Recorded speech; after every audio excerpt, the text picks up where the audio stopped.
Welcome back to RK pagoda. Deputy CM అయిన మన Pawan Kalyan sir గురించి కొన్ని మాటలు తెలుసుకున్నాం. అలాగే కొంతమంది మన డిప్యూటీ సీఎం గారిని తిట్టారంట, అవేమో ఇప్పుడే మనం తెలుసుకున్నాం. అలాగే మీరు పవన్ కళ్యాణ్ సార్ ఫ్యాన్స్ అయితే ఇప్పుడే లైక్ చేసి సబ్స్క్రైబ్ అనేది చేసుకోండి. అందుకనే బలంగా తీసుకున్నా. ఉంటే ఉంటాం, పోతే పోతాం, చూద్దాం. వీళ్ళు రౌడీలు అంట, వీళ్ళందరూ గత పార్టీ పాలకులంతా రౌడీలు అంట, చంపేస్తారంట, మీదకి వచ్చేస్తారంట. అంటే నేను ఒకటే అనుకుంటా, మీరు ఎంత మావాడు చెప్పాడు ఇందాక, ఎంతమంది వస్తారు రండి, నేను చూస్తాను. ఎంతమంది వస్తారు రండి, నేను ఒక్కడే ఉంటాను రండి. నాలాంటి పిచ్చ మా వాళ్ళందరికీ, మా ఆడపడుచులకి ఉంటుంది, మా జన సైనికులకి ఉంటుంది. రౌడీజం చేయకండి. మా దగ్గర తప్పుందా మేము ఒక సరిదిద్దుకుంటాం. లేదా పాలసీ మాట్లాడతారా, మాట్లాడండి.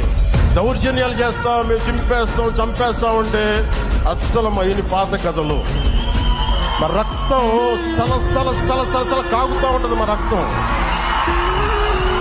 భయపడం, వాటికి క్షేమం కోరుకుంటాం, ప్రజాక్షేమం. భయపడటాలు ఉండవు మా దగ్గర, పోరాటాలే.